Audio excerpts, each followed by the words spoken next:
अस्सलाम अलैकुम। Welcome to my YouTube channel. आप देख रहे हैं ज़ाकिर टीवी और मैं हूं आपका होस्ट ज़ाकिर हुसैन साहिल। जैसा कि हम आपके लिए मेडिसिन्स का रिव्यू लेकर आते हैं, आज हम एक्सॉल्फ लोशन और जेल का कंप्लीट रिव्यू करेंगे। अगर आपके भी चेहरे पर एक्नी और दाने हैं और आप बहुत ज़्यादा परेशान हैं तो वीडियो पूरी देखिएगा। इसमें आपको बताएंगे एक्सॉल्फ लोशन में क्या क्या चीज़ें शामिल हैं और इसका सही तरीका इस्तेमाल क्या है।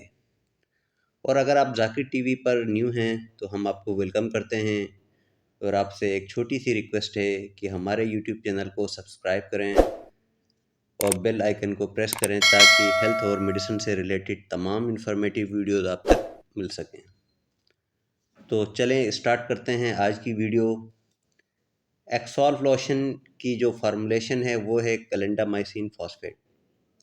ये एक एंटी बैक्टीरियल लोशन है जो आपकी एक्नी को ट्रीट करने के लिए यूज़ किया जाता है। क्लेंडामाइसिन एक्नी की ट्रीटमेंट के लिए एक पॉपुलर मॉलिक्यूल है। इसको एक्नी को ट्रीट करने के लिए अकेले भी इस्तेमाल किया जाता है और रिटनाइट के कम्बिनेशन के साथ भी यूज़ किया जाता है। ये दोनों तरीक़ों से काफ़ी इफ़ेक्टिव होता है। चूँकि ये एक टॉपिकल एंटीबायोटिक है तो इसको स्किन के दूसरे इश्यूज़ लाइक एम्पिटिगो, बॉयल्स और दूसरे जितने भी बैक्टीरियल इन्फेक्शंस होते हैं स्किन के अंदर उसमें यूज़ किया जाता है।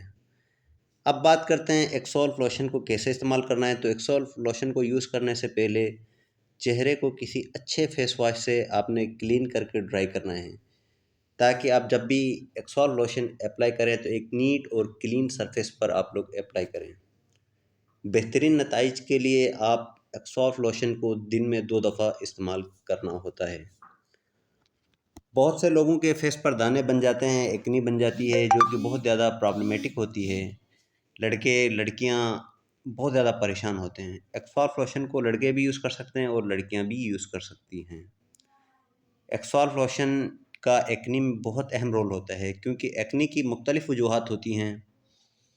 जो सबसे कॉमन वजह है वो है पी एक्नीस बैक्टीरिया। एक्सॉल्फ लोशन चूँकि एक एंटी बैक्टीरियल है तो इसके सिर्फ चंद दिन के इस्तेमाल से एक्नी का खात्मा हो जाता है। एक्ने ख़त्म होने के बाद भी कुछ अरसे तक एक्सॉल्फ लोशन को यूज़ करते रहना चाहिए क्योंकि इसके रिलैप्स के चांस बहुत ज़्यादा होते हैं एक्ने के। अगर आपके भी फेस पर एक्नी है तो आप से एक छोटी सी हमारी रिक्वेस्ट है कि आपने इसको टच नहीं करना। बहुत सारे लोग क्या करते हैं, इन दानों को पिक करते हैं जो बाद में स्कार्स की वजह बन जाते हैं, आपके चेहरे पर खड्डे बन जाते हैं। आपने दानों को बिल्कुल भी नहीं छेड़ना। एक्ने की वजह से लड़कियां बहुत ज़्यादा परेशान होती हैं, स्पेशली घर में कोई फंक्शन आने वाला होता है और आपके फेस पर एक्नी हो गई है तो आपने घबराना नहीं है। आपने एक्सॉल्फ लोशन को सुबह में और रात में 2 दफ़ा इस्तेमाल करना है। इंशाल्लाह 7 दिन के अंदर अंदर आपके चेहरे से जो है ना इंशाल्लाह एक्नी का ख़त्म हो जाएगा। अगर आपकी एक्नी बहुत ज़्यादा सीवियर है, उसके अंदर पेप्यूल, पेस्ट्यूल, नेड्यूल बन गए हैं तो आपने एक्सॉल्फ लोशन के साथ एडाप्को फोर्ट जेल का भी इस्तेमाल करना है जो कि एक टॉपिकल रेटिनॉइड है। एडाप्को फोर्ट जेल के अंदर जो है विटामिन ए डेरिवेटिव शामिल होती है।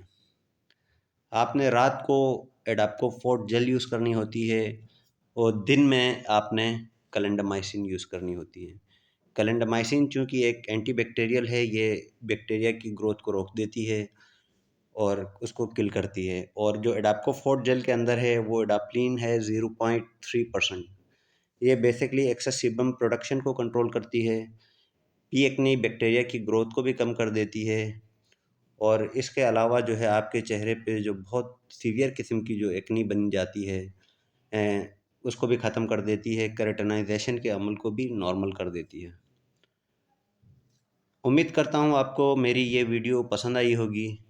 अगर आपको मेरी ये वीडियो अच्छी लगी है तो आपसे मेरी रिक्वेस्ट है कि इस वीडियो को लाइक करें और शेयर करें। और अगर आपका भी एक्ने के हवाले से किसी भी किस्म का कोई भी इशू हो तो आप हमें व्हाट्सएप पे भी हमसे रब्ता कर सकते हैं, पूछ सकते हैं। अपना बहुत सारा ख्याल रखिएगा और दुआओं में याद रखिएगा। अल्लाह हाफिज़। और अगर आपने अभी तक चैनल को हमारे सब्सक्राइब नहीं किया तो आपसे एक दफ़ा फिर मेरी रिक्वेस्ट है कि ज़ाकिर टीवी चैनल को सब्सक्राइब करें और बेल आइकन को प्रेस करें ताकि स्किन के हवाले से जो भी आपके इश्यूज़ हों उनके हवाले रिलेटेड आपको वीडियोस बर वक्त मिलती रहें। अल्लाह हाफ़िज़।